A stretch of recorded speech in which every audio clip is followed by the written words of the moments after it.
자, 반갑습니다. 배동찬 교수의 맛있는 좋은 이야기의 배동찬입니다. 자, 여러분 반갑습니다. 겪어는 보셨나요? 하우스 푸어.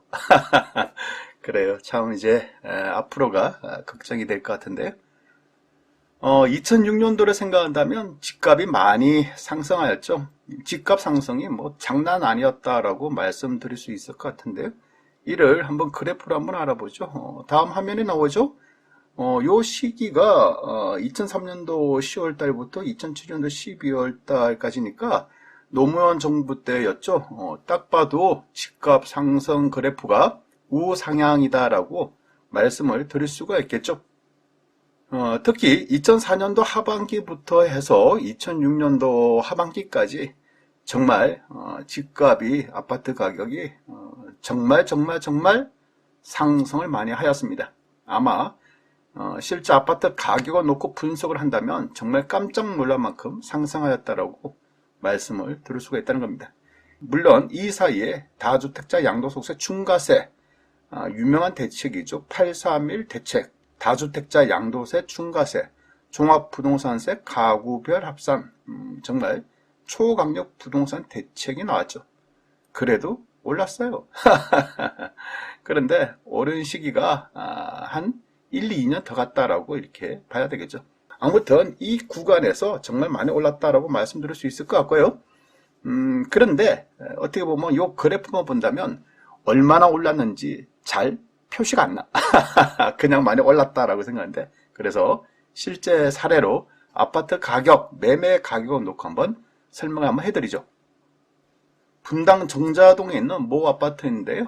111제곱미터입니다. 요 밑에 보시면 2003년도 10월 달에 거래되는 금액 상한가가 5억 4,500만 원이었고 2004년도 10월 달에는 거래되는 상한가가 5억 5,512만 원입니다. 그래서 2003년도하고 2004년도하고 비교를 해보니까 1,500만 원이 올랐다는 거예요. 그런데 2005년도에는 얼마나 올랐을까요? 2005년도에는 무려 1억 7천만 원이 올라서 상한가 기준 금액이 7억 4,500만 원에 거래가 됐다는 거죠. 많이 올랐어요. 아파트 한 채가 5억 5천짜리가 갑자기 7억 4천 했으니까 어떻게 보면 평균이 뭐 1억 7천 올랐지만은 어떻게 보면 상한가 기준하면 2억 가까이 올랐다는 거죠. 1년 사이에 어마어마하다라고 말씀드릴 수 있다는 겁니다. 그리고 2006년도에는 더 올랐어요. 무려 2억 2,500만 원이 올랐다는 얘기입니다. 따라서 2005년도 10월 달에는 7억 4천, 7억 5천 하는 게 2006년도 10월 달에는 9억 9,500만 원. 실제 10억이 넘어갔다는 이야기가 되겠죠. 그래요. 불과 3년 만에 5억대 아파트가 10억대까지 올랐다라고 말씀을 드릴 수가 있겠죠. 이 정도로 그 당시에 2006년도 당시에 이처럼 급등을 했다. 흡사 지금하고 비슷하지 않나요? 그만큼 급등한 시기가 있었다는 겁니다. 그런데 그 이후 정부의 강력한 부동산 규제 정책, 물론 뭐 부동산 규제 정책은 좀 올랐을 때부터 계속 나와요. 나오는데 이러한 부동산 규제 정책의 효과가 보통 뭐 한 1년, 2년 정도 지나서 효과가 나타났다라고 봐야죠. 여기에다가 전 세계적인 금융위기 등등 발생하여 한번 보시죠. 맨 밑에 있는 2007년도 9억 9천만 원짜리 요 아파트, 10억 하는 요 아파트가요. 2007년도 이후 계속 하락해서 2016년도에는 7억 4천만 원으로 2007년도부터 2016년도까지 거의 뭐 10년 가까이 한 2억 5천만 원이 떨어졌다는 얘기입니다. 요러한 이야기가 뭐냐? 요러한 이야기의 핵심은 아파트 가격은 상승장이 있다면 그만큼 하락장도 있다는 거죠. 주식만 뭐 상승하고 하락한다는 얘기 아니에요. 아파트도 분명히 상승하는 시기가 있고 하락하는 시기가 있다는 거죠. 그래서 무조건 오른다, 무조건 떨어진다 이런 얘기보다는 수시로 바뀐다, 오를 수도 있고 떨어질 수도 있다, 이런 설명이 더 좀 타당할 수 있을 것 같아요. 아무튼 이처럼요, 부동산 가격이 하락하는 시점이 도래가 된다면 매매 금액부터 내려야 되겠죠. 또한 매매 금액이 내려가니까 전세 금액도 내려가죠. 또 역으로 표현한다면 전세 금액이 언젠가는 하락을 한 시점이 다가오면 전세금의 하락은 매매금의 하락도 이끌어낼 수가 있다는 얘기예요. 그러하니 임대차 기간이 이제 만기가 되면 전세금이 하락할 경우에는 집주인들이 세입자에게 전세금을 돌려주지 못하는 그런 시기가 도래된다는 얘기겠죠. 그러면 전세금을 못 돌려줘? 그러면 뭐 집주인은 경매당하는 거 아니겠습니까? 따라서 2010년도 그 당시에도 그래요. 아파트 가격 올라갈 때는 좋았는데 이제 하락하기 시작하니까 전세금이 막 떨어지니까 집주인들이 세입자한테 전세금을 돌려주지 못하는 이런 사태가 계속 발생된다는 얘기예요. 그러니 경매당하는 경우가 비일비재했다는 얘기죠. 그래서 집주인들이 세입자들한테 이렇게 얘기해줘. 네가 사라. 뭐를? 요 집을. 아니면 나 이 집 경매당할 것 같아. 그러니 이 집 경매당하면 세입자인 당신이 많은 피해를 보잖아. 차라리 네가 사라. 이런 경우들이 많이 발생이 됐죠.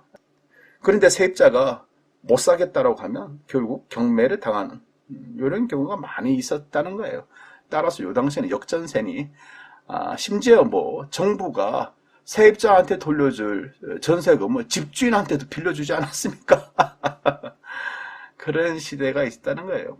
지금하고는 반대죠. 지금은 전세금이 급등을 하니까 세입자들이 정부한테 돈을 빌려서 전세자금 대출을 받아서 집주인한테 갖다 주는데, 과거에는 전세금 떨어지고 매매금이 떨어지니까 집주인들이 세입자한테 만기가 돼도 돈을 못 주는 거예요. 전세금을. 따라서 집주인들이 세입자들에게 세금을 돌려주기 위해서 집을 담보를 해가지고 이제 돈을 빌리는 그런 황당한, 집주인들이 돈을 빌리는 그런 황당한 시기가 있었다는 거예요.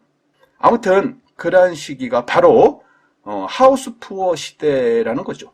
집은 있지만은 세입자에게 돌려줄 전세금이 없어. 나는 집이 여러 채 있지만은 세입자 전세금을 빼면 나는 마이너스야. 겉으로 보기에는 자산이 막 50억대야. 근데 내가 세입자한테 받은 총 전세금이 55억이야. 그러면 마이너스 5억이 실제적인 본인의 자산이라는 얘기겠죠. 어떻게 보면요, 지금 시기와 아주 뭐 유사한 것 같지 않습니까? 전 세계적으로 볼 때요, 집값이 얼마나 올라가고 있습니까? 또한 물가가 얼마나 뛰고 있습니까? 결국 코로나19로 인한 미국 시장에도 돈풀기 후유증이 시작됐다고 봐야 되겠죠. 그리고 전 세계적인 물류 대란의 인플레이션 현상에 전 세계가 심각하게 생각하고 있다는 얘기예요. 그러니 세계적으로 이제 금리 인상을 하고 유동성을 축소하는 그러한 재정정책과 금융정책을 필 수밖에 없는 시기가 도래되었다라고 말씀을 드릴 수가 있겠죠. 여기에 우리나라에만 있는 또 다른 부동산의 심각성이 하나 있죠. 그것은 집값은 급등하였는데 집은 샀는데 전세 끼고 산 경우, 즉 아파트 매매 금액은 5억인데 전세 금액이 4억 8천만 원의 얘기겠죠. 또한 빌라를 하나 샀는데 빌라 매매 금액이 3억인데 전세 금액이 3억 2천이야. 빌라를 사면 돈이 남아. 뭐 실제적으로 요렇지 않습니까? 요래서 문제가 되는 거죠. 결국 집값이란 돈은 있는데 그것이 남의 돈이라는 거 아닙니까? 세입자 돈이죠. 어떻게 보면 결국 집은 내 명의인데 실제적인 돈의 소유자는 누굽니까? 세입자라는 이야기가 된다는 거예요. 지금이 그런 시대라는 거죠. 어떻게 보면 2004년, 2005년, 2006년, 2007년도 초반까지의 그런 분위기가 현재랑 똑같다라고 말씀을 드릴 수 있겠다는 거예요.